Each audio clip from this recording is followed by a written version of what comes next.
എൻ്റെ മോനാണ്. എനിക്ക് അവനെ ശപിക്കാനൊന്നും പറ്റൂല. ഞാനും മില്ലാന്നും കൂടി അവൻ്റെ ഫോട്ടോ എപ്പോഴും എൻ്റെ മൊബൈലിലുണ്ട്. ഞാനത് എടുത്ത് നോക്കാറുണ്ട്. ഇപ്പോൾ എവിടെയാണെന്ന് അറിയില്ല, എവിടെയോ ഒഴിവിലാണ്. ഇപ്പൊ അമ്മ ഇല്ല, അപ്പച്ചനില്ല, ഭാര്യയില്ല, കൊച്ചില്ല, ആരും ഇല്ലാണ്ട് എവിടെയോ അനാഥനായിട്ട് ഇരിക്കുകയാണ്. നമ്മളോട് ഇത്രയും അടുത്ത് നിൽക്കുന്ന വേണ്ടപ്പെട്ടവരാണ് ഇതിന്റെ പുറകിലെന്ന് അറിഞ്ഞപ്പോൾ ചേച്ചിക്ക് തോന്നിയത് എന്തായിരുന്നു? ചിരിച്ചിട്ട് കഴുത്തറുക്കുകയാണ് നമ്മൾ കേട്ടിട്ടുള്ളൂ. ഇത് ഞാൻ കണ്ടു. ഒരു സൂചനയും കൂടി എനിക്ക് ഇവരുടെ ഭാഗത്തുനിന്ന് ഉണ്ടായിട്ടില്ല. അപ്പൊ ഈ സംഭവം നടക്കുന്ന തലേ ദിവസം മരുമോളുടെ അനിയത്തി വീട്ടിലുണ്ടായി. അങ്ങനെയാണ് ഞങ്ങള് കേസ് കൊടുത്തത്, അന്വേഷിക്കാൻ പറഞ്ഞിട്ട്. അങ്ങനെയാണ് അന്വേഷണ സംഘം കണ്ടെത്തിയത്. നാരായണദാസാണ് വിളിച്ചത്. നാരായണദാസും ഈ ലിബിയും തമ്മിൽ ബാംഗ്ലൂരിൽ ഒരുമിച്ച് താമസിക്കുകയെന്നാ പറഞ്ഞത്. മരുമോള് നല്ല സ്നേഹമായിരുന്നു, ഞങ്ങൾ എല്ലാ സ്ഥലത്തും ഒരുമിച്ച് പോകും വരും. പക്ഷെ ഇവർക്ക് എന്താണ് എന്നോട് ഇത്ര വൈരാഗ്യം എനിക്ക് ഇപ്പോഴും മനസ്സിലാവണില്ല. ജാമ്യം കിട്ടി വീട്ടിലേക്ക് വന്നപ്പോഴാണ് ഈ കാര്യങ്ങളൊക്കെ അറിയുന്നത്. എൻ്റെ മരുമോനാണ് ജാമ്യം കിട്ടാനായിട്ടുള്ള എല്ലാ ശ്രമങ്ങളും നടത്തിയത്. പക്ഷെ മോന് അതൊന്നും ശ്രമിച്ചിട്ടില്ല. മകനും കൂടി അതിൽ പങ്കുണ്ടാവുന്ന ചേച്ചിക്ക് ഉറപ്പുണ്ട്? ഈ അനിയത്തിയുടെ പേര് മോൻ പറഞ്ഞപ്പോൾ അതായത് മരുമോളുടെ വീട്ടിൽ ആകെ ഇഷ്യൂ ആയി. മകൻ അനിയത്തിയുടെ പേര് പറഞ്ഞിട്ട് മരുമോള് പിണങ്ങിപ്പോയി. ആ സംഭവത്തിന് ശേഷം മോന് പിന്നെ പറയുന്നത് അവരല്ല ചെയ്തത്. അത് കാരണം അവന് പിന്നെ ഞങ്ങളായിട്ട് ഒരു കോണ്ടാക്റ്റും ഇല്ല. അവരെന്നെ ജയിലിൽ കാണാൻ വരുമ്പോഴും എന്നെ ആകെ പോസിറ്റീവായിട്ടാണ്, നെഗറ്റീവായിട്ടാണ് അവർ സംസാരിക്കുക. തകർക്കാൻ വേണ്ടിയിട്ടായിട്ടുള്ള ഓരോരോ കാര്യങ്ങളാണ് ഇവർ വന്ന് എന്നോട് പറയാറുള്ളത്. അന്നൊക്കെ ആത്മഹത്യക്കൊക്കെ ചിന്തിച്ചതാ. എൻ്റെ ശരീരത്തിൽ ജീവൻ മാത്രമുണ്ട്, പക്ഷെ നടക്കണതൊന്നും എനിക്ക് ഒരു യന്ത്രം മാതിരിയായിരുന്നു ഞാൻ ആ സമയത്ത്. കരയാൻ കൂടി എനിക്ക് ആ സമയത്ത് തോന്നുന്നില്ല. പക്ഷെ ഞാനിങ്ങനെ ചിന്തിക്കുകയാണ്, ആരും എന്നെ ഇങ്ങനെ ചതിക്കാനായിട്ടുള്ള അത്ര ശത്രുത ഒന്നും ഇല്ല ആർക്കും. സാധാരണ ഒരു ചെറിയ പാർലർ വെച്ച് എൻ്റെ മേലെ ശത്രുത വരാനായിട്ട് ആരുമില്ല. അപ്പൊ പിന്നെ ആരെങ്ങനെ ചെയ്തിരിക്കുക? ജാമ്യം കിട്ടിയിട്ട് വന്ന് പിന്നെ അറിയാമല്ലോ, നിരപരാധിത്വം തെളിഞ്ഞിട്ടില്ല, പുറത്തെവിടെയും ഇറങ്ങാൻ പറ്റൂല. പിന്നെ അതിൻ്റെ ഇടയ്ക്ക് എൻ്റെ പാർലറൊക്കെ പൂട്ടിപ്പോയി. കുറച്ച് ഉണ്ടാക്കി ഒരു പാർലർ ഉണ്ടാക്കുക പറഞ്ഞെങ്കിൽ അതെൻ്റെ ഇതായിരുന്നു. അതിൽ വെച്ചിട്ടായിരുന്നു എല്ലാ കാര്യങ്ങളും, ഇതിൽ വരുന്ന വരുമാനം വെച്ചിട്ടായിരുന്നു നമ്മളെല്ലാ കാര്യങ്ങളും നടത്തിക്കൊണ്ടുപോയത്. എന്നെ അറിയുന്ന വ്യക്തികളാണ്. അറിയാത്ത വ്യക്തികളൊക്കെ എനിക്ക് വേണ്ടി പ്രാർത്ഥിച്ചിട്ടുണ്ട്. അറിയുന്ന വ്യക്തികളൊക്കെ ചിലവർ എന്നെ കുറ്റപ്പെടുത്തി, എന്നെ ഒറ്റപ്പെടുത്തി. അങ്ങനെയൊക്കെ ആയപ്പോൾ CI സതീശൻ എന്ന് പറയുന്ന ആ ഒരു വ്യക്തിയെ ഇതിൽ പ്രതികളെ സഹായിക്കാൻ വേണ്ടി നിന്നു. ചേച്ചി മനഃപൂർവ്വം ഒരു കുറ്റക്കാരിയാക്കാൻ നോക്കിയിട്ടുണ്ടെന്നൊക്കെ ചേച്ചിക്ക് തോന്നിയിട്ടുണ്ടോ? അങ്ങനെ തോന്നിയിട്ടുണ്ട് ആദ്യം. ഈ അറസ്റ്റ് ചെയ്യുന്ന അന്ന് ഈ നാരായണദാസ് ഈ ഉദ്യോഗസ്ഥനെ കണ്ടിട്ടുണ്ട്.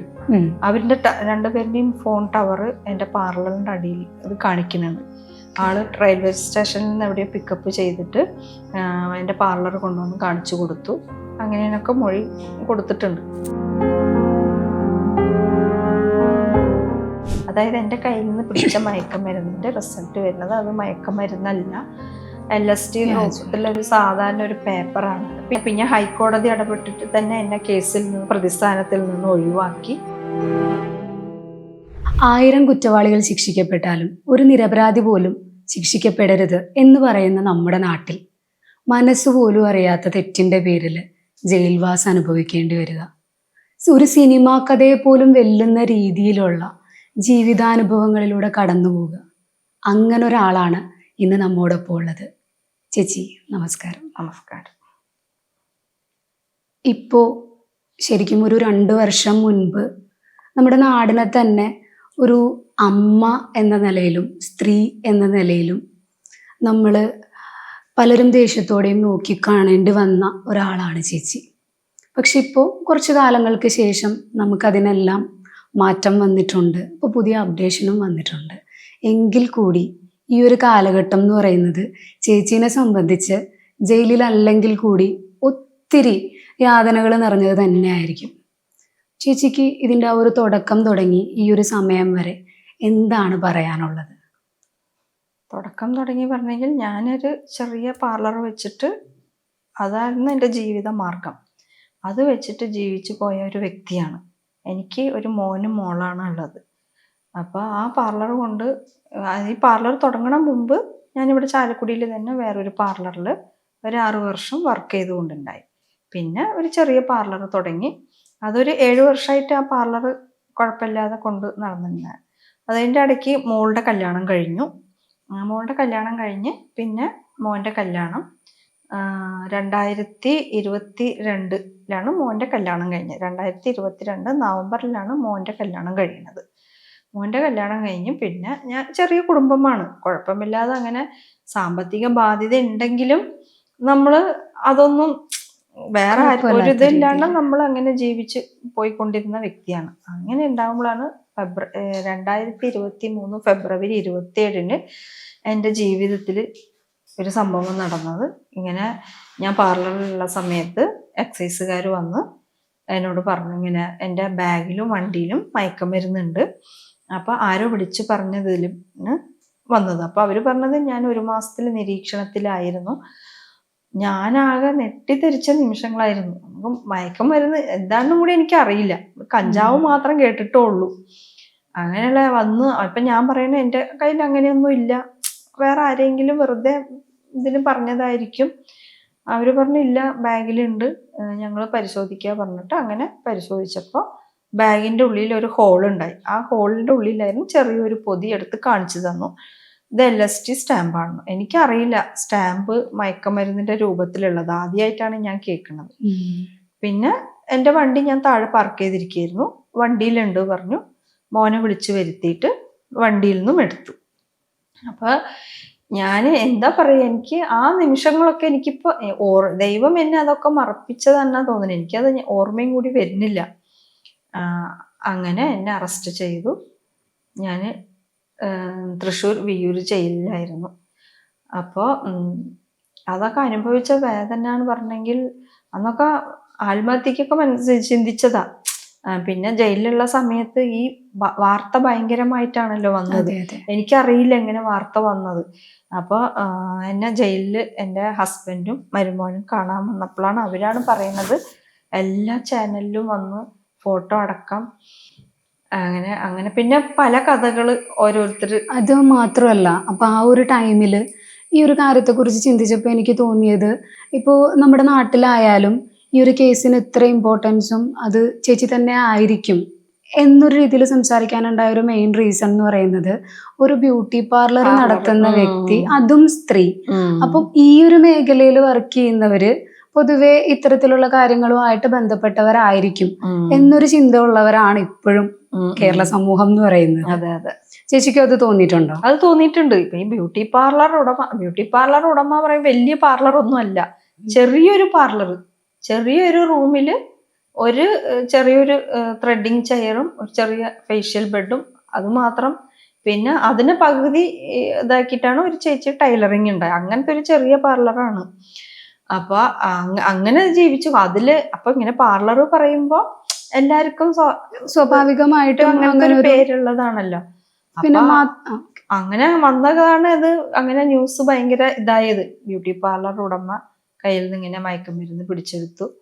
പക്ഷെ ആ ഒരു ടൈമിലും ഇപ്പോ നമ്മളിപ്പോ ചേച്ചിയുടെ വണ്ടി എന്ന് പറയുന്നത് ചിലപ്പോൾ മകനും യൂസ് ചെയ്യുന്നതായിരിക്കില്ലേ? ആ ഒരു ടൈമിൽ എന്തുകൊണ്ടാണ് ഈ പോലീസ് ആയിക്കോട്ടെ എക്സൈസ് ആയിക്കോട്ടെ ചേച്ചിയിലേക്ക് തന്നെ തിരിഞ്ഞു എന്ന് ചേച്ചിക്ക് തോന്നിയിട്ടുണ്ടോ? എനിക്കതിനെ കുറിച്ച് കുറിച്ച് എനിക്ക് അറിയില്ല.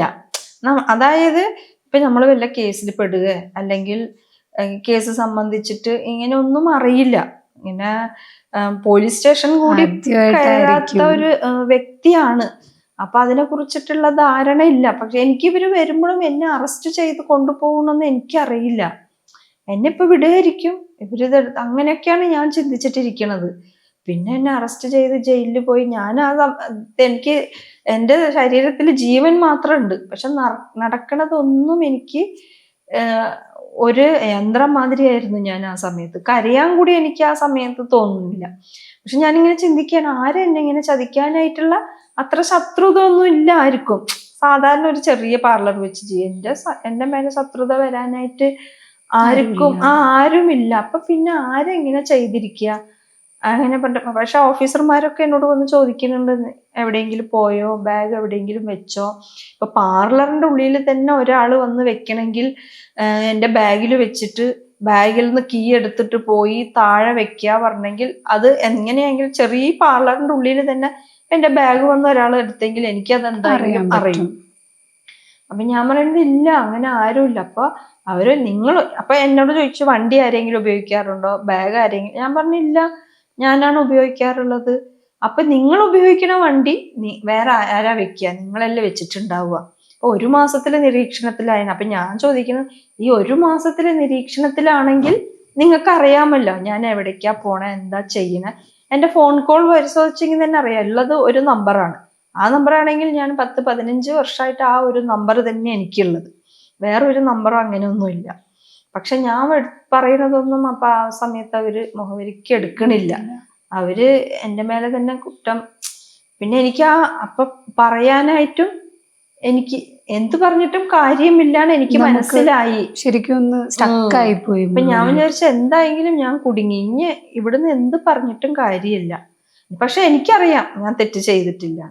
പിന്നെ അങ്ങനെയാണ് ജയിലിൽ പോയി ഇങ്ങനെ ന്യൂസ് വന്നതൊക്കെ. ഇവര് വന്നപ്പോഴാണ് എനിക്ക് അറിയുന്നത് ഇത്ര വൈറലായ കാര്യങ്ങളും. പിന്നെ അതേക്കുറിച്ച് പിന്നെ പലരും പല കഥകളും പറഞ്ഞിട്ടുണ്ട്. അപ്പൊ ഹസ്ബൻഡും ഒക്കെ വരുമ്പോ എന്നോട് പറയും ഇങ്ങനെ ഓരോരുത്തർ ഇങ്ങനെ പറയുന്നു. പക്ഷെ വീട്ടുകാർക്ക് അവർക്ക് സപ്പോർട്ടായിരുന്നു. അപ്പൊ ഹസ്ബൻഡും മോളുടെ മരുമോനും നല്ല സപ്പോർട്ടായിരുന്നു. അവര് വന്ന് എന്നെ കാണും, അവരെനിക്ക് ധൈര്യം തരും. പിന്നെ ആ സമയത്താണെങ്കിൽ എൻ്റെ മോള് പ്രഗ്നന്റ് ആയിരുന്നു. രണ്ടാമത്തെ കൊച്ച്, മൂത്ത കൊച്ച് 1.5 വയസ്സ്, രണ്ടാമത് 7-8 മാസം, നിറമാസം ഗർഭിണിയായിരുന്നു. അപ്പൊ ഞാൻ മാത്രമാണ് നോക്കാനുള്ളത്.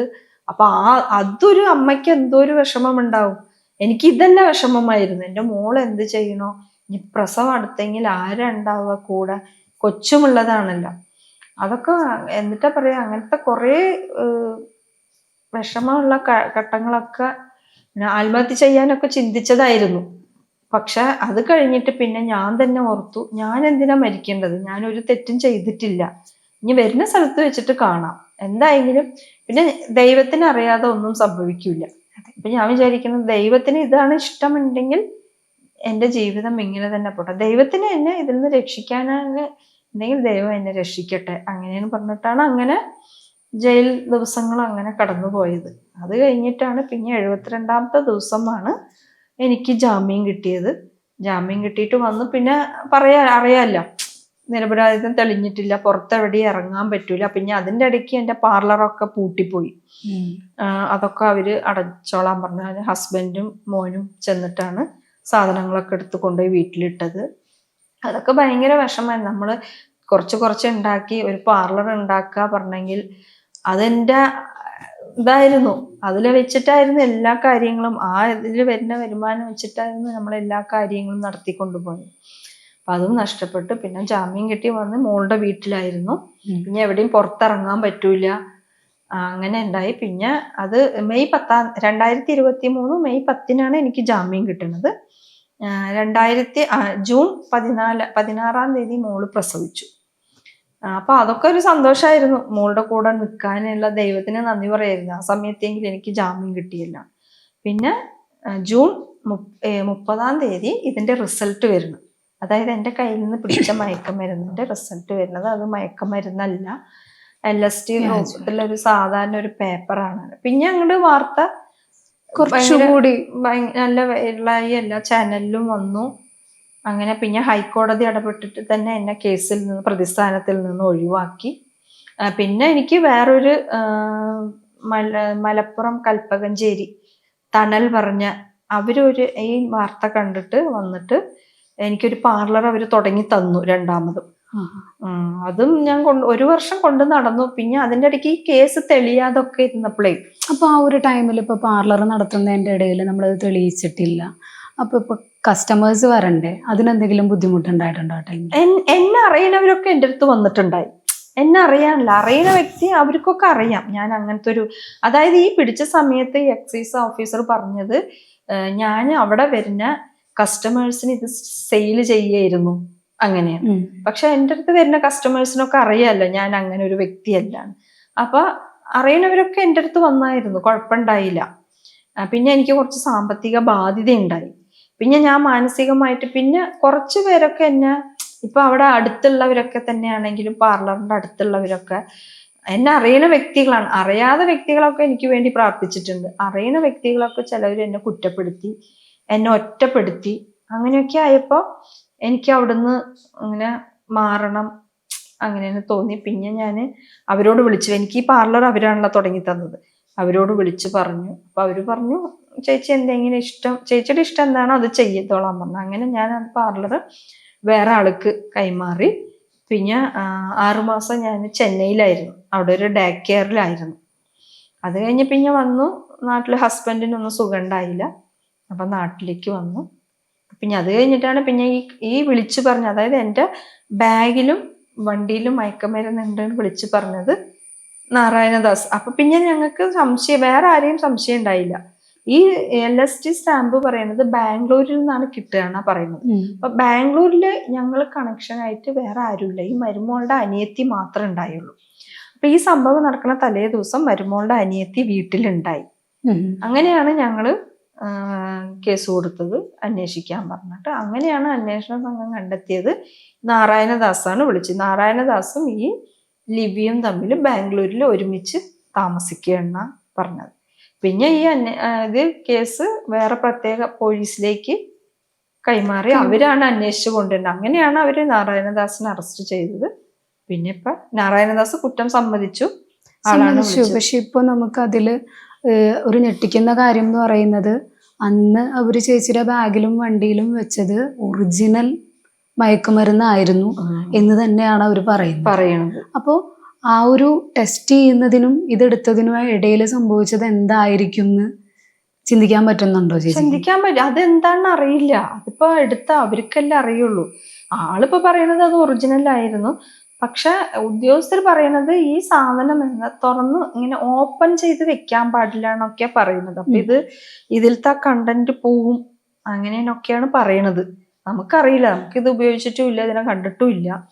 അപ്പൊ അത് അങ്ങനെ തുറന്നു വെച്ച കാരണം അതിന്റെ കണ്ടന്റ് പോയി എന്നാണ് പറയണത്. അപ്പൊ അതൊരു ഭാഗ്യമായി ദൈവം നമ്മളുടെ കാര്യത്തിൽ അവിടെ ഇടപെട്ടു. അല്ലെങ്കിൽ ഈ സാധനം വെച്ചെങ്കിലും ഇത് ഒറിജിനൽ ആണെങ്കിൽ ഇപ്പോഴും ഞാൻ ജയിലിൽ തന്നെയായിരിക്കും. എൻ്റെ ഒരു അവസ്ഥ അപ്പോഴും എനിക്ക് നിരപരാധിത്വം തെളിയിക്കാൻ പറ്റൂല. അത് 10 വർഷം 20 വർഷം ശിക്ഷ കിട്ടണ ഇതാണ് ഇപ്പോഴും. ഞാൻ നമുക്കിപ്പോ ആ എക്സൈസ് സംഘത്തില് CI സതീശൻ എന്ന് പറയുന്ന ആ ഒരു വ്യക്തിയെ കുറിച്ച് നമുക്ക് അറിയില്ല എന്താണ്. പക്ഷെ ചേച്ചിക്ക് തോന്നിയിട്ടുണ്ടോ ഏതെങ്കിലും ഒരു വിധത്തില് പുള്ളി ഇതില് എന്തെങ്കിലും അട്ടിമറി ചെയ്തിട്ടുണ്ടോ അല്ലെങ്കിൽ സഹായിച്ചിട്ടുണ്ടോ? എന്താ പറയട്ടെ, ഒരു വ്യക്തിനെ ഇപ്പൊ എന്നെ ആരെങ്കിലും ഒരാൾ വിളിച്ചു പറഞ്ഞു, അപ്പൊ എന്നെ അറസ്റ്റ്, ഞാൻ അതിന്റെ മുമ്പിൽ ഞാൻ ഇങ്ങനത്തെ ഒരു വ്യക്തിയാണോ അങ്ങനെയൊക്കെ നോക്കേണ്ടതായിരുന്നു. ഞാൻ ഇതിന്റെ മുമ്പിൽ ഇങ്ങനത്തെ ബിസിനസ് ചെയ്യുന്നതാണോ അങ്ങനെയൊക്കെ. സത്യം പറഞ്ഞെങ്കിൽ എൻ്റെ ഫോൺ കോൾ പരിശോധിച്ചെങ്കിൽ തന്നെ അവർക്ക് അറിയാം ഞാൻ ഇതിലത്തോ ഇങ്ങനത്തെ ഒരു വ്യക്തി അല്ലാണ്. പക്ഷെ അവരതൊന്നും നോക്കിയില്ല. അവര് വന്നു കണ്ടു. പിന്നെ ഈ സാധനം പരിശോധിക്കാനുള്ള എന്തോ ഇതുണ്ടാവണം, അതൊന്നും ഉണ്ടായില്ലാന്നാ പറയുന്നത്. നമ്മുടെ കയ്യിൽ നിന്ന് പിടിച്ചെടുക്കണ ഇതിന് അപ്പൊ തന്നെ അവര് ടെസ്റ്റ് ചെയ്യണ പറയണത്.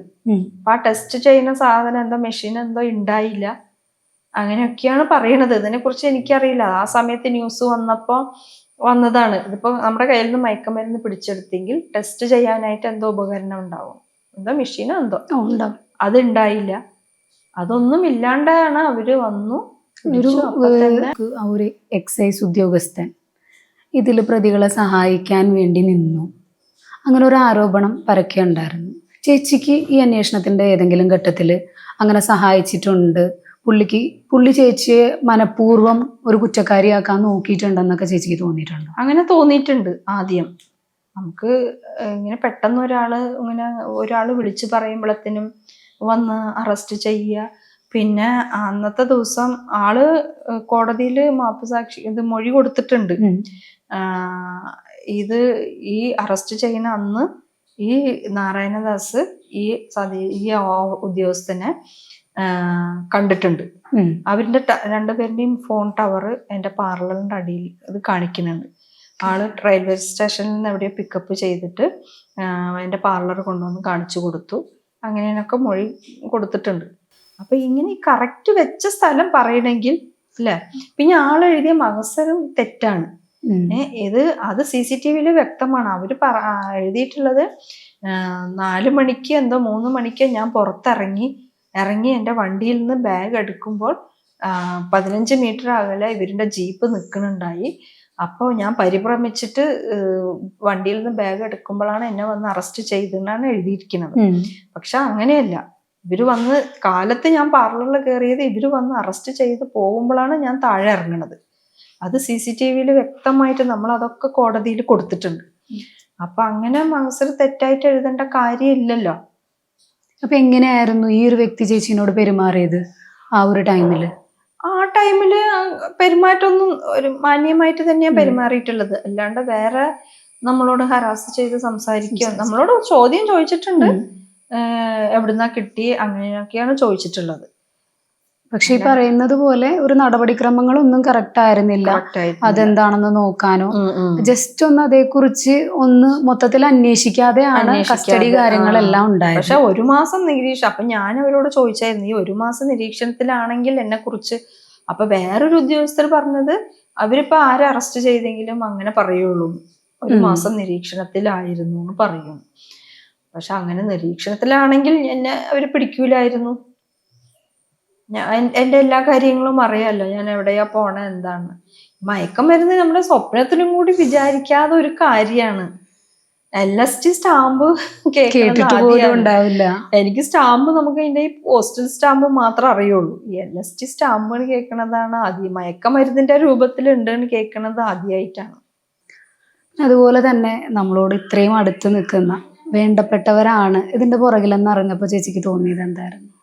പിന്നെ പക്ഷെ ഇവരെ കുറിച്ച് എനിക്ക് ഒരു സംശയം ഉണ്ടായില്ല. ഈ മരുമോളും അനിയത്തിയും പറഞ്ഞെങ്കിൽ ഈ സംഭവം നടക്കുമ്പോ മോന്റെ കല്യാണം കഴിഞ്ഞിട്ട് 1 വർഷം 2 മാസം ആവണുള്ളൂ.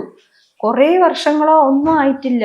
ഈ ചെറിയ കാലഘട്ടത്തിന്റെ ഉള്ളിലാണ് ഇത് നമ്മൾ മരുമോളെ കല്യാണം കഴിയുമ്പോ ആ മോനും ബോംബെയിലായിരുന്നു, കല്യാൺ ജ്വല്ലറിയിലായിരുന്നു. അവന് അത് കഴിഞ്ഞിട്ടാണ് മൊബൈൽ ഷോപ്പ് തുടങ്ങിയത്. അപ്പൊ 4 മാസം അവിടെയായിരുന്നു. അപ്പൊ ആ സമയത്തൊക്കെ മരുമോള് അവളുടെ വീട്ടിലാണ്. പിന്നെ ഉള്ളത് കുറച്ച് ദിവസങ്ങളാണ് എൻ്റെ കൂടെ ഉണ്ട്. പിന്നെ ഞാനാണെങ്കിൽ കാലത്ത് പാർലറിലേക്ക് വന്നെങ്കിൽ പിന്നെ തിരിച്ചു പോണത് രാത്രി 8 മണി 7 മണിയൊക്കെ ആവും. ഈ സമയത്ത് നമ്മൾ മരുമകളെ പീഡിപ്പിക്കുന്ന ആളും അല്ല ഞാനൊരു സോഫ്റ്റായി ആരോടും അങ്ങനെ ഒരു ഇതിനും പോകാത്ത വ്യക്തിയാണ്. ഞാൻ എൻ്റെ കാര്യമുണ്ട്, എൻ്റെ ജോലിയുണ്ട് ഇരിക്കുന്ന വ്യക്തിയാണ്. അങ്ങനെ പിന്നെ ഇപ്പൊ അവര് പറയണത് ഞാൻ അവരുടെ പൈസ 10 സെന്റ് സ്ഥലം എടുത്ത് എൻ്റെ കടം വീട്ടിന്ന്. ഞാനല്ല അവരുടെ പൈസ എടുത്തിട്ടുള്ളത്. സ്ഥലം പണയം വെച്ചത് അവര് തന്നെയാ. അത് രണ്ടാമതൊരു മൊബൈൽ ഷോപ്പ് തുടങ്ങാൻ വേണ്ടിയിട്ട് അത് വീട്ടുകാരൻ്റെയും മരുമോളുടെയും അനുവാദത്തോട് കൂടിയിട്ടാണ്, അവർക്കൊരു ബിസിനസ്സിന് വേണ്ടിയിട്ടാണ് അത് കൊണ്ടുപോയി വെച്ചത്. അല്ലാണ്ട് അതിലെനിക്ക് അവര് 5 പൈസ തരുകയോ ഒന്നും ചെയ്തിട്ടില്ല. പിന്നെ ഞാൻ ഈ മരുമോളുടെ അനിയത്തിനെ കുറിച്ചിട്ട് ഒരു പരദൂഷണോ ഒന്നും പറഞ്ഞിട്ടില്ല. പരദൂഷണം പറയാ പറഞ്ഞെങ്കിൽ അയൽക്കാരോടോ അല്ലെങ്കിൽ അവളുടെ കുടുംബത്തിനോടോ പറയണം. അവളുടെ ഫാമിലി ആയിട്ട് ആരായിട്ടും ഒരു അടുപ്പവും ഇല്ല.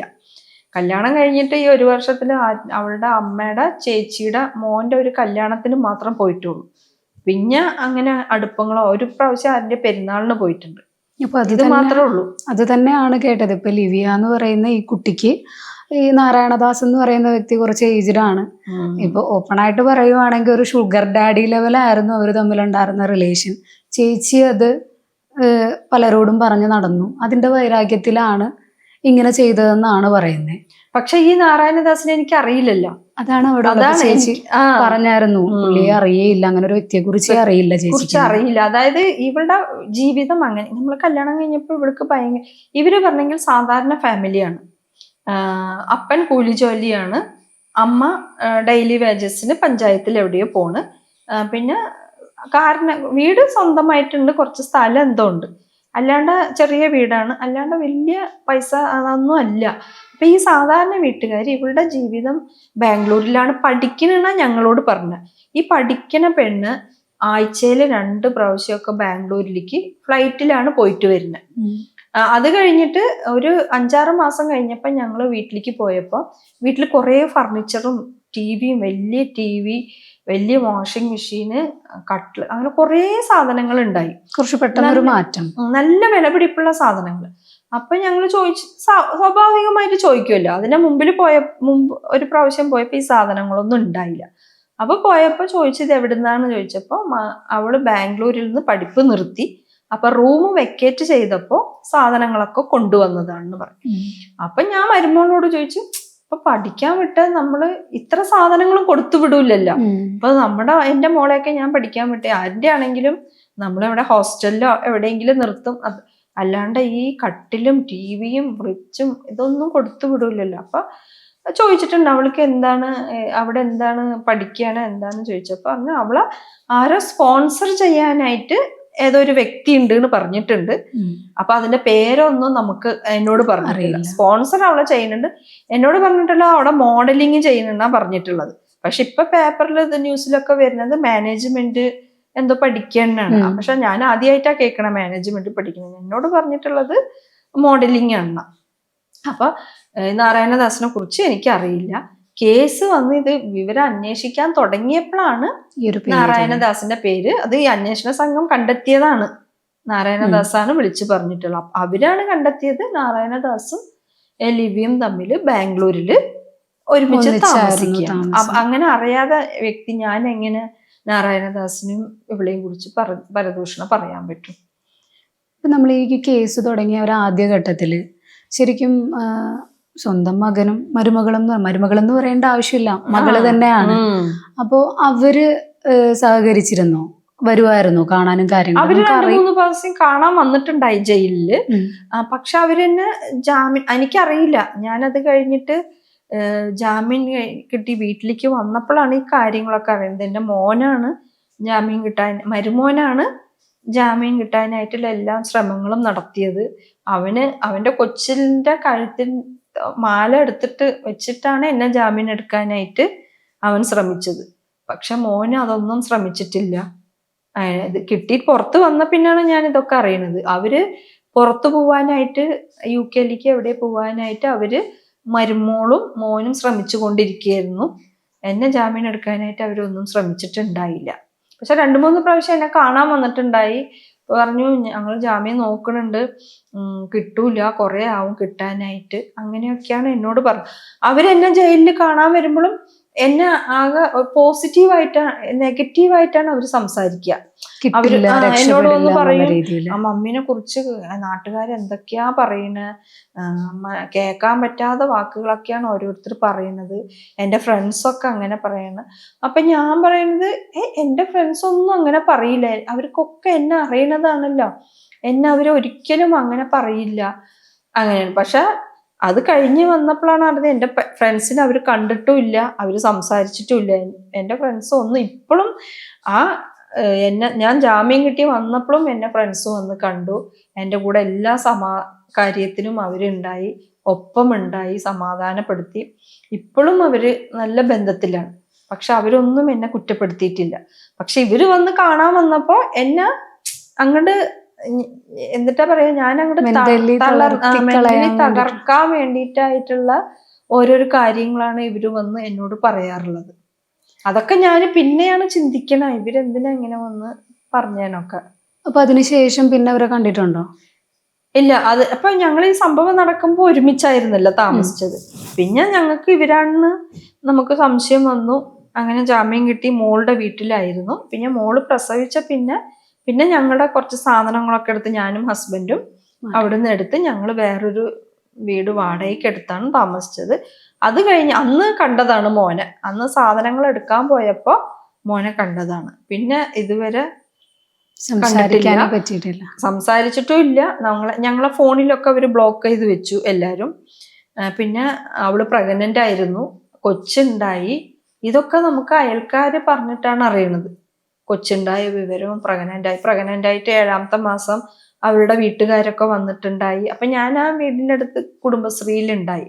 അപ്പൊ ആ കുടുംബശ്രീയിൽ എനിക്ക് അറിയുന്ന എൻ്റെ ഫ്രണ്ട്സുകളുണ്ട്, അവരാണ് എനിക്ക് വിവരം പറയുന്നത്. അവര് നാട്ടുകാരെയൊക്കെ വിളിച്ചിട്ടുണ്ടായി. പക്ഷെ ഞങ്ങളെ വിളിക്കുകയോ അറിയിക്കുകയോ ഒന്നും ചെയ്തില്ല. കൊച്ചുണ്ടായിട്ടും ഞങ്ങളോട് പറഞ്ഞില്ല. കൊച്ചിന്റെ മാമോദിസ അവര് നടത്തി. ഇതുവരെയ്ക്കും നമുക്ക് ആ കൊച്ചിനെയും കൂടി ഒന്ന് കാണിച്ചിട്ടില്ല. ഇപ്പോ മകനും കൂടി അതിൽ പങ്കുണ്ടാവുന്ന ചേച്ചിക്ക് ഉറപ്പുണ്ടോ? ഇപ്പൊ ഈ സംഭവം നടക്കുമ്പോ അവനിതറിയില്ല. ഈ എന്നെ അറസ്റ്റ് ചെയ്ത സമയത്ത് ഈ ഓഫീസർമാരെ, എക്സൈസുകാരെ എന്നോട് ചോദിക്കുന്നുണ്ട്, ആരെങ്കിലും സംശയം ഉണ്ടോ, അങ്ങനെയാണ് അവര് ചോദിക്കുന്നുണ്ട്. അപ്പൊ ഞാൻ പറയണത് എന്നെ അങ്ങനെ ആരും ചെയ്യില്ലാണ് ഞാൻ ആവർത്തിച്ച് പറഞ്ഞുകൊണ്ടിരിക്കുന്നത്. എനിക്ക് ആരും അങ്ങനെ ശത്രുക്കളില്ല. അപ്പൊ അവര് ചോദിച്ചു, ബാംഗ്ലൂരിൽ നിങ്ങൾക്ക് ആരെങ്കിലും പരിചയം ഉണ്ടാവണം. അപ്പൊ മോനും ഉണ്ടായി. അപ്പൊ മോന് പറഞ്ഞു, എന്റെ ഭാര്യയുടെ അനിയത്തി ഉണ്ട്, അവള് ബാംഗ്ലൂരിലാണ്, അവള് ഇന്നലെ വീട്ടിലുണ്ടായി എന്ന് പറഞ്ഞു. ഓഫീസറോട് പറഞ്ഞു. അപ്പൊ എന്നോട് ചോദിച്ചു, അവള് എങ്ങനെ അനിയത്തി എങ്ങനെ? ഞാൻ പറഞ്ഞു, അവര് എന്നെ അങ്ങനെ ചെയ്യാനായിട്ട് ഒരു ഇതുമില്ല, അവര് ഞാനും തമ്മിൽ ഒരു പ്രശ്നമില്ലാണ് ഞാൻ പറഞ്ഞു. അപ്പൊ ഈ അനിയത്തിയുടെ പേര് മോൻ പറഞ്ഞപ്പോ അവര്, അതായത് മരുമോളുടെ വീട്ടില് ആകെ ഇഷ്യൂ ആയി. മകൻ അനിയത്തിയുടെ പേര് പറഞ്ഞിട്ട് മരുമോള്, ഞാൻ ജയിലിലാണ്, മരുമോള് ഞാൻ ജയിലിലായിട്ട് 3-4 ദിവസത്തിന്റെ ഉള്ളില് അനിയത്തിയുടെ പേര് പറഞ്ഞിട്ട് അവള് പിണങ്ങിപ്പോയി. വീട്ടിൽ നിന്ന് എവിടുന്ന് ആരോടും പറയാണ്ട് എവിടെയോ പോയി. എന്നിട്ട് ഇവന് അവളുടെ വീട്ടിലേക്ക് വിളിച്ചു ചോദിച്ചു. അവളുടെ അറിയുന്ന ഫ്രണ്ട്സിന്റെ വീട്ടിലേക്ക് ചോദിച്ചപ്പോ എവിടെയും എത്തിയിട്ടില്ല. എന്നിട്ട് ഇവന് പേടിയായിരുന്നു. അപ്പൊ ഞാനും ജയിലിൽ ഇങ്ങനെ കേസുമാണ്. അപ്പൊ ഇവൻ എന്ത് ചെയ്തു, അവിടെ ചാലക്കുടി പോലീസ് സ്റ്റേഷനിൽ പോയി കംപ്ലൈന്റ് കൊടുത്തു. ഇവളെ മരുമോളെ ഭാര്യനെ കാണാനില്ല. എന്നിട്ട് അവര് അന്വേഷിച്ചു. പിറ്റേ ദിവസം എന്താ ഇവള് മൊബൈല് ഓൺ ചെയ്തപ്പോ കൊല്ലത്ത് എവിടെയോ കൂട്ടുകാരന്റെ വീട്ടിലുണ്ട് എന്ന് കണ്ടുപിടിച്ചു. എന്നിട്ട് അവര് പോലീസുകാർ തന്നെ പറഞ്ഞു, ഞങ്ങള് വരുന്നില്ല, നീ തന്നെ, മോനോട് പറഞ്ഞു നീ തന്നെ പോയി കൊണ്ടുവരാൻ പറഞ്ഞു. അങ്ങനെ അവൻ പോയി കൊല്ലത്ത് പോയിട്ട് അവളെ കൊണ്ടുവന്നു. പോലീസില്, സ്റ്റേഷനില്, കോടതിയിൽ അവിടെ ഹാജരാക്കി. പോലീസുകാർ അന്ന് അവളെ ചീത്ത പറഞ്ഞു എന്നൊക്കെ പറഞ്ഞു, ഇനി ഇങ്ങനെ പോവരുത് അങ്ങനെ. ആ സംഭവത്തിന് ശേഷം മോന് പിന്നെ പറയണത് അവരല്ല ചെയ്തത് അങ്ങനെയാണ്. പിന്നെ ഇപ്പൊ അവര് തമ്മിൽ വീട്ടിൽ എന്ത് ഇഷ്യൂ ഉണ്ടായി, ഇവൻ ഇനി ഭീഷണിപ്പെടുത്തിയോ, ഇവനാണ് അവളുടെ സ്വർണവും എല്ലാം എടുത്ത് വെച്ചിട്ടുള്ളത് മൊബൈൽ ഷോപ്പ് തുടങ്ങാനായിട്ട്. പിന്നെ ആ സ്ഥലം വെച്ചതും മൊബൈൽ ഷോപ്പ് തുടങ്ങാനായിട്ടാണ്. ഇനിയിപ്പോ ഇവനെ ഇനി ഭീഷണിപ്പെടുത്തിയോന്നൊന്നും അറിയില്ലല്ലോ. ഇപ്പൊ സ്വർണ്ണമൊക്കെ വെച്ച കാരണം വല്ല കേസ് കൊടുക്കുമെന്നൊക്കെ പറഞ്ഞിട്ട് അവന് ചിലപ്പോൾ ഭീഷണിപ്പെടുത്തിയിട്ടുണ്ടാവാം. അത് കാരണം അവന് പിന്നെ ഞങ്ങളായിട്ട് ഒരു കോണ്ടാക്റ്റും ഇല്ല. പിന്നെ ഈ മോള് പ്രസവിച്ച സമയത്ത്, എന്റെ മോള് പ്രസവിച്ച സമയത്ത് അവൻ കാണാൻ വന്നിട്ടുണ്ടായി. അപ്പോഴും അവൻ പറയണത് അവരല്ല അങ്ങനെയാണ്. അപ്പൊ ശരിക്കും ഒരു കൂട്ട് നിന്ന പോലെ ആയില്ലേ ഇപ്പൊ? ശരിക്കും അവര്, ഞാന് ജയിലിലുണ്ടെങ്കിലും അയൽക്കാര് പറഞ്ഞറിഞ്ഞതാണ്. ഇവര് രണ്ടാളും നല്ല കല്യാണത്തിന് ഓരോരോ ഫംഗ്ഷന് പോവുകയും അങ്ങനെയൊക്കെ ചെയ്തിട്ടുണ്ടായിന്നാ പറയണത്. അപ്പൊ ഞാൻ ഓർത്തു, അതും ഞാൻ എനിക്ക് ബാധ്യത ഉണ്ടാവാൻ കാരണം തന്നെ എൻ്റെ മോനെ സഹായിച്ചിട്ടാണ്. വീട് വെക്കാനും കല്യാണ ചെലവിനും എല്ലാം കൂടി. ഈ കൊറോണ ഒക്കെ വന്നപ്പോഴേ ആ സമയത്ത് ഹസ്ബൻഡിന് സുഖം ഉണ്ടായില്ല. ആൾക്ക് കാല് മുട്ട് തേയ്മാനായിട്ട് കുറെ ദിവസം ജോലിക്കൊന്നും പോകാൻ പറ്റിയിട്ടുണ്ടായില്ല. അപ്പൊ എൻ്റെ ഈ ഒരു വരുമാനം വെച്ചിട്ടാണ്. ആ സമയത്ത് മോളുടെ കല്യാണം, കൊറോണ സമയത്താണ് കല്യാണം, പ്രസവം, അത് കഴിഞ്ഞിട്ട് മോന്റെ കല്യാണം. അപ്പൊ എല്ലാം കൂടി നമ്മള് കടം വാങ്ങിയിട്ടാണ്, സാധാരണ കടം വാങ്ങിയിട്ടാണ് നമ്മൾ ഇതൊക്കെ നടത്തണത്. അവിടുന്ന് ഇവിടുന്ന് ഒക്കെ വാങ്ങിയിട്ട്. പിന്നെ ആ വീട് പെട്ടെന്ന് കല്യാണ സമയത്ത് വീട് തേപ്പ് മാത്രം നടന്നിട്ടുണ്ടായുള്ളൂ. അപ്പൊ വേഗം ഇവരാണെങ്കിൽ നമ്മളെ ധൃതി കൂട്ടുകയാണ് കല്യാണത്തിന്. ആദ്യമായിട്ട് കാണാൻ പോയ പെണ്ണാണിത്. ലവ് മാരേജ് ഒന്നും ലവ് മാരേജ് അല്ല. ആ മോന്റെ കൂട്ടുകാരന്റെ അമ്മ ബ്രോക്കറാണ്. അവര് വഴിയായിട്ട് വന്നതാണ്. അങ്ങനെ ആദ്യമായിട്ട് കാണാൻ പോയ പെണ്ണാണ്. അപ്പൊ ഞങ്ങള് കാണാൻ പോയ കാലത്ത് അപ്പൊ ഇവൾക്ക് നല്ല തടി ഉണ്ടായി. അപ്പൊ എനിക്ക് താല്പര്യം ഉണ്ടായില്ല. ഞാൻ പറഞ്ഞു, ആദ്യമായിട്ട് കാണാൻ പോണ പെണ്ണല്ല, നമുക്കൊന്ന് 2-3 കൂടി ഒന്ന് കണ്ടിട്ട് ഞങ്ങൾ കണ്ടിട്ട് വരുമ്പോഴത്തേനും ഇവര് ഞങ്ങളെ വിളിക്കാൻ തുടങ്ങി ഫോണില്. അവർക്ക് ഇഷ്ടമായി, നമുക്ക് അത് ആലോചിക്കാം. ഞാൻ പറഞ്ഞു, എന്നിട്ട് അന്ന് ഉച്ചയ്ക്ക് തന്നെ ഞങ്ങളുടെ വീട്ടിലേക്ക് വന്നു അവര് കാണാനായിട്ട്. അപ്പൊ ഞങ്ങൾ വാടകയ്ക്കാ താമസിക്കണേ, വീട് പണി നടന്നുകൊണ്ടിരിക്കുകയല്ലേ. എന്നിട്ട് അവര് വീട് പണി കാണണം പറഞ്ഞു. ഞങ്ങൾ അവിടെ കൊണ്ടുപോയി വീട് കാണിച്ചു കൊടുത്തു. എന്നിട്ട് അവര് പറഞ്ഞു, ഇത് വേഗം പണി തീർത്തിട്ട്, പിന്നെ അവര് വിളിയോട് വിളിയായിരുന്നു നമ്മളെ വേഗം നടത്താം. അപ്പൊ മോനും പറഞ്ഞു, ഇനി നമുക്ക് അവിടെ ഇവിടെ ഒന്നും പോയി അന്വേഷിക്കാൻ നിൽക്കണ്ട, ഇത് തന്നെ മതി, തടിയൊന്നും കുഴപ്പമില്ല. പിന്നെ അവന്റെ ഇഷ്ടം, അവന് ഇഷ്ടമാണെങ്കിൽ നമുക്കതൊന്നും കുഴപ്പമില്ലല്ലോ. അങ്ങനെയാണ് പെട്ടെന്ന് അവിടെ നിന്ന് ഇവിടെ നിന്നൊക്കെ പൈസ വാങ്ങി, ലോണായിരുന്നു, പിന്നെ കുറച്ച് പൈസ കടനും വാങ്ങി തട്ടിക്കൂട്ടി വീട് പണിത് അങ്ങനെ കല്യാണം പെട്ടെന്ന് 2-3 മാസം കൊണ്ട് അത് നടത്തിയത്. ചേച്ചിക്ക് ഇപ്പൊ അവരോട് ശരിക്കും തോന്നണത് എന്താ? ദേഷ്യമാണോ? അതെന്താ തോന്നണത്? ദേഷ്യമാണ്. ഇങ്ങനെ എന്നിട്ട് ചിരിച്ചിട്ട് കഴുത്തറുക്കാണ് നമ്മൾ കേട്ടിട്ടുള്ളൂ. ഇത് ഞാൻ കണ്ടു. ഒരു സൂചനയും കൂടി എനിക്ക് ഇവരുടെ ഭാഗത്തുനിന്ന് ഉണ്ടായിട്ടില്ല. നമ്മളിങ്ങനെ ചതിക്കും എന്ന് പറഞ്ഞിട്ട്. എൻ്റെ മരുമോള് നല്ല സ്നേഹമായിരുന്നു, ഞങ്ങൾ എല്ലാ സ്ഥലത്തും ഒരുമിച്ച് പോകും വരും. പക്ഷെ ഇവർക്ക് എന്താണ് എന്നോട് ഇത്ര വൈരാഗ്യം എനിക്ക് ഇപ്പോഴും മനസ്സിലാവണില്ല. സത്യം പറഞ്ഞെങ്കിൽ അവരുടെ പൈസയൊന്നും എടുത്തിട്ടില്ല. പിന്നെ എൻ്റെ ഈ കുടുംബ ചെലവൊക്കെ ഞാനായിരുന്നു. ഈ പാർലർ കൊണ്ടുള്ള ചെലവായിരുന്നു, എല്ലാ കാര്യങ്ങളും ഞാനാണ് നോക്കിക്കൊണ്ടുണ്ടായത്. പിന്നെ ഈ ബാധ്യത തീർക്കാൻ വേണ്ടിയിട്ടാണ് ഞാൻ ഇറ്റലിയിലേക്ക് പോവാനായിട്ട് ആ സമയത്ത് പേപ്പർ വർക്കൊക്കെ നടന്നുകൊണ്ടിരിക്കുന്ന സമയമായിരുന്നു ഈ അപ്പൊ ഞാൻ അവരോട് സാമ്പത്തിക സഹായം ചോദിച്ചിട്ടുണ്ടായി, മരുമോളുടെ വീട്ടുകാരോട്, ഇങ്ങനെ ഇറ്റലിയിലേക്ക് പോകണം. അപ്പൊ അവര് പറഞ്ഞു വിസ കിട്ടുമ്പോ ഞങ്ങൾ എങ്ങനെയെങ്കിലും സഹായിക്കാണ് പറഞ്ഞിട്ടുണ്ടായി. പക്ഷെ അതിൻ്റെ ഉള്ളിൽ ഞാൻ ഇങ്ങനെ ജയിലിലായി പോയി.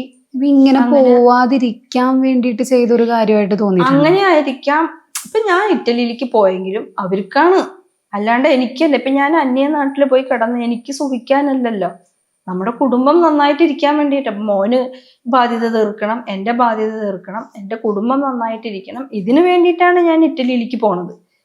അപ്പൊ അതിന് എന്തിട്ടാ ഇവർക്ക് ഇത്രയ്ക്ക് വിഷമം എനിക്ക് അറിയുന്നില്ല. പിന്നെ എന്നെ വീട്ടിൽ നിന്ന് ഒഴിവാക്കാൻ, അതാണ് എനിക്ക് തോന്നുന്നത്. ഇപ്പൊ അവര് ജീവിച്ച രീതി വേറെയാണ്. ഇവര് അങ്കമാലി ആ സൈഡ് നല്ല അടിച്ചു പൊളിച്ച് നടന്നതാണ്. ഞങ്ങളാണ് പറഞ്ഞെങ്കിൽ ഒരു ഒതുങ്ങിയ ആൾക്കാരാണ്. എവിടെയും പുറത്തധികം പോവില്ല, പുറത്തധികം ഫുഡ് കഴിക്കൂല, നമുക്ക് വീട് പാർലറ് അങ്ങനെയാണ്. അപ്പൊ അവള് വന്നപ്പോ ഇവിടുത്തെ രീതി വേറെ. പിന്നെ ഞാനും മോനും നല്ല സ്നേഹത്തിലായിരുന്നു. എന്ത് കാര്യമുണ്ടെങ്കിലും മോൻ എന്നോട് വന്ന് പറയും. അങ്ങനെയൊക്കെ ആയിരുന്നു. ഇപ്പൊ എന്തൊരു സാധനം വാങ്ങിയിട്ട് വന്നെങ്കിലും എൻ്റെ കയ്യിൽ കൊണ്ടുവന്ന് തരും. മമ്മീനെ വിളിച്ച് പിന്നിൽ നടന്ന ചെറുക്കനാണ്. ഇനിയിപ്പൊ അതൊന്നും അവൾക്ക് ഇഷ്ടായില്ല. അങ്ങനെ ആയിരിക്കും, എങ്ങനെയാണെങ്കിലും എന്നെ ഒഴിവാക്കണം. പക്ഷെ അതിതായി ഇപ്പൊ തനിച്ച് മാറണമെങ്കിൽ, അവർക്ക് തനിച്ച് താമസിക്കണമെങ്കിലും എന്നോട് പറയാം. അല്ല ഇനിയിപ്പൊ ഞങ്ങൾക്ക് തനിച്ച് താമസിക്കാൻ ആഗ്രഹമാണ്, നിങ്ങൾ ഒഴിഞ്ഞു തരണം പറഞ്ഞെങ്കിൽ. ഇപ്പൊ എൻ്റെ മോന്റെ ജീവിതമാണല്ലോ എനിക്ക് വരുന്നത്. അവര് സന്തോഷമായിട്ടിരുന്നെങ്കിലാണല്ലോ എനിക്ക് സന്തോഷം. പക്ഷെ നമ്മൾ മാറിക്കൊടുക്കുമായിരുന്നു. പക്ഷെ അങ്ങനെ ഒരു സൂചനയും അവർ തന്നില്ല. എൻ്റെ കൂടെ നിന്ന് ചതിച്ചു. ഈ ഒരു കേസിൽ ചേച്ചി ഉദ്ദേശിക്കുന്നത് ശിക്ഷിക്കണമല്ലോ, ശരിക്കും ശിക്ഷിക്കണം. ആരെയാണ് ശരിക്കും ശിക്ഷിക്കണം എന്ന് ചേച്ചിയുടെ മനസ്സുകൊണ്ട് ചേച്ചി ആഗ്രഹിക്കുന്നത്? ആരെ പറയാനാ? മോനൊരു ഭാഗം, മരുമോളൊരു ഭാഗം, രണ്ടും എനിക്ക് വേണ്ടപ്പെട്ടവര് തന്നെയാണ്. പക്ഷെ ആരെ ശിക്ഷിക്കാനാണ്? അവര് ഇപ്പൊ അന്വേഷിച്ചു കൊണ്ടിരിക്കുന്നുണ്ടല്ലോ. പക്ഷെ ഇനി ഇങ്ങനെ ആർക്കും സംഭവിക്കും, ഇതൊരു പാഠമായിട്ട് ഇരിക്കട്ടെ എന്നാണ് ഞാൻ വിചാരിക്കുന്നത്. ഇപ്പൊ ഇവള് പറയണത് ഞാൻ സ്വഭാവ ദൂഷ്യം പറഞ്ഞ കാരനാണ് ഇങ്ങനെ. എനിക്ക് തോന്നുന്നു വീട്ടിൽ നിന്ന് ഒഴിവാക്കാൻ വേണ്ടിയിട്ടാണ്. അപ്പൊ മരുമോളുടെ സമ്മതത്തോട് കൂടിയായിരിക്കാം ഇത് ചെയ്തത്. ഇവര് രണ്ടുപേരും ചെയ്തത് അങ്ങനെ. അപ്പൊ അവര് ഇത് നിയമത്തിന്റെ വഴിക്ക് പോട്ടെ. ഞാനിപ്പോ പറഞ്ഞിട്ട് അവരെ ശിക്ഷിക്കൂലല്ലോ. നിയമത്തിന്റെ വഴിക്കല്ലേ പോവാ. ചേച്ചിക്ക് ഇപ്പൊ മോനോട് എന്തെങ്കിലും പറയാനുണ്ടോ? നമുക്കിപ്പോ എന്തായാലും ഈ ഇന്റർവ്യൂസ് കാര്യങ്ങളെല്ലാം കാണുന്നുണ്ടാവും. എന്തെങ്കിലും ചേച്ചിക്ക് മനസ്സുകൊണ്ട് പറയാനുണ്ടോ? മോനോട് എന്ത് പറയാനും? അവന് എൻ്റെ ഒപ്പം നിന്നില്ല. പക്ഷെ എനിക്ക് അവനെ ശപിക്കാനൊന്നും പറ്റൂല. എൻ്റെ മോനാണ്. ഞാനും ഇല്ലാന്നും കൂടി അവൻ്റെ ഫോട്ടോ എപ്പോഴും എൻ്റെ മൊബൈലിലുണ്ട്. ഞാനത് എടുത്ത് നോക്കാറുണ്ട്. ഇപ്പൊ എവിടെയാണെന്ന് അറിയില്ല, എവിടെയോ ഒഴിവിലാണ്. ഇപ്പൊ അമ്മയില്ല, അപ്പച്ചനില്ല, ഭാര്യയില്ല, കൊച്ചില്ല, ആരും ഇല്ലാണ്ട് എവിടെയോ അനാഥനായിട്ട് ഇരിക്കുകയാണ് അവൻ. നല്ല മോനായിരുന്നു, ഒരു കുഴപ്പമില്ലാത്ത പയ്യനായിരുന്നു. ഇപ്പൊ ഞങ്ങൾ ഈ ചാലക്കുടിയിൽ തന്നെ കുറേ സ്ഥലത്ത് വാടക വീട്ടിൽ താമസിച്ചിട്ടുണ്ട്. ആരോടും ഒരു ഇതിനും പോവാതെ ഒരു വ്യക്തിയായിരുന്നു. അങ്ങനെയുള്ള മോൻ ഇങ്ങനെ പെട്ടെന്ന് ഇപ്പൊ എൻ്റെ ഫ്രണ്ട്സുകളൊക്കെ എന്നോട് ചോദിക്കുകയാണ്, എൻ്റെ പിന്നിൽ എങ്ങനെ, മോൻ്റെ പേര് സംഗീത എന്നാണ്. അപ്പൊ ഇനി എങ്ങനെ കൊണ്ടു നടന്ന ചെറുക്കനാണ്, എൻ്റെ പിന്നിൽ വരും, എവിടെ പോണെങ്കിലും എന്നെ കൊണ്ടുപോകും, അങ്ങനെയൊക്കെയുള്ള ചെറുക്കൻ എങ്ങനെ മാറിയെന്നാ ചോദിക്കണേ. മോനെ കാണണം, മോനോട് വരാൻ പറയണം, അങ്ങനെയുള്ള ആഗ്രഹം. പിന്നെ ആഗ്രഹം ഇല്ലാണ്ടിരിക്കുവോ ഒരമ്മയ്ക്ക്? ഞാൻ അവനൊരിക്കലും ശപിക്കൂല. അവൻ എന്നെ തള്ളി പറഞ്ഞെങ്കിലും ഞാൻ ഒരിക്കലും എവിടെയായിരുന്നെങ്കിലും സന്തോഷമായിട്ടിരിക്കും. എനിക്കിപ്പോ ഒന്നും തരണ്ട, എനിക്കോ എൻ്റെ ഹസ്ബൻഡിനെയോ നോക്കോ ഒന്നും വേണ്ട. എവിടെയായിരുന്നു ഇപ്പൊ അവന് അവന്റെ ഭാര്യ അവന്റെ കൊച്ചുണ്ട്, അവരെവിടെയായിരുന്നെങ്കിലും സന്തോഷമായിട്ടിരിക്കട്ടെ, അത്രയേ ഉള്ളൂ പറയാനായിട്ട്. അല്ലാണ്ട് അവനെ ശപിക്കുക അങ്ങനെ ഇങ്ങനെയോ ഒന്നും പറയാനില്ല. ഒരമ്മയ്ക്കും അങ്ങനെ പറ്റൂല. അപ്പൊ മക്കള് തെറ്റ് ചെയ്തെങ്കിൽ നമുക്ക് ഒരിക്കലും പറ്റൂല. പിന്നെ വിഷമമുണ്ട്, ഇങ്ങനെ എൻ്റെ ഒപ്പം നിന്നില്ലല്ലോ. ഇപ്പൊ എൻ്റെ ഒപ്പം നിന്നത് എൻ്റെ മരുമോനാണ്, എല്ലാ കാര്യത്തിലും നിന്നത് എന്നെ ജാമ്യം എടുക്കാനായിട്ടും. ഒരു മോൻ്റെ അപ്പൊ ഒരു മോനില്ലെങ്കിലും മോൻ്റെ സ്ഥാനത്ത് എൻ്റെ മരുമോൻ എല്ലാ കാര്യത്തിലും അവൻ എൻ്റെ ഒപ്പം നിന്നു. അപ്പൊ ഒരാളില്ലെങ്കിൽ ഒരാൾ ദൈവം തരും. ശരിക്കും നമുക്ക് ഈ ഒരു കേസിന്റെ കാര്യം മൊത്തത്തിൽ ആലോചിച്ച് നോക്കുമ്പോൾ നമുക്കൊരു കുടുംബ വഴക്കെന്നുള്ള രീതിയിൽ പറഞ്ഞു തീർക്കേണ്ട ഒരു വിഷയമാണ് ഇത്രയും വലിയൊരു ഇതിപ്പോ അവർക്ക് ഇത് താൻ കുഴിച്ച കുഴി താൻ തന്നെ വീടും പറയല്ലോ. അപ്പൊ അതുമാതിരിയാണ് ആയത്.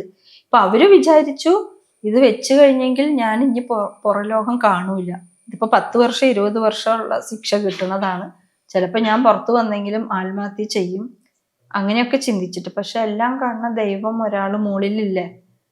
അപ്പൊ ആ ദൈവത്തിന് അറിയാം. ഞാനപ്പോ ജയിലിലിരുന്ന സമയത്ത് ഞാൻ ഇങ്ങനെ പ്രാർത്ഥിക്കുകയായിരുന്നു, ഞാൻ അറിഞ്ഞ് ആർക്കും ഒരു ദ്രോഹം ചെയ്തിട്ടില്ല, ഒരാളുടെ ജീവിതത്തിൽ ഇടപെടുകയോ ഒരാളുടെ ഇത് ഉപദ്രവിക്കുകയോ ഞാൻ ചെയ്തിട്ടില്ല. ഞാൻ എൻ്റെ കുടുംബം നോക്കാൻ വേണ്ടിയിട്ടാണ് കഷ്ടപ്പെടുക. അപ്പൊ അതെല്ലാം ദൈവത്തിന് അറിയാം. അപ്പൊ ദൈവത്തിന്റെ ഇഷ്ടം എന്താണ് അത് നടക്കട്ടെ എന്ന് മാത്രം ഞാൻ പ്രാർത്ഥിച്ചിട്ടുള്ളൂ. അപ്പൊ ദൈവം എല്ലാം കണ്ടുകൊണ്ടിരിക്കുന്നുണ്ട്. അപ്പൊ ദൈവമാണ് അവിടെ ഇടപെട്ടത്. അപ്പൊ അവര് വിചാരിച്ചു ഇതാരും കാണൂല, പക്ഷെ മുകളിലുള്ള ഒരാൾ അവര് മറന്നുപോയി. എന്തായാലും ചേച്ചി പറയുന്ന പോലെ തന്നെ ദൈവം തന്നെ തെളിയിക്കട്ടെ എന്താ ഏതാന്ന്.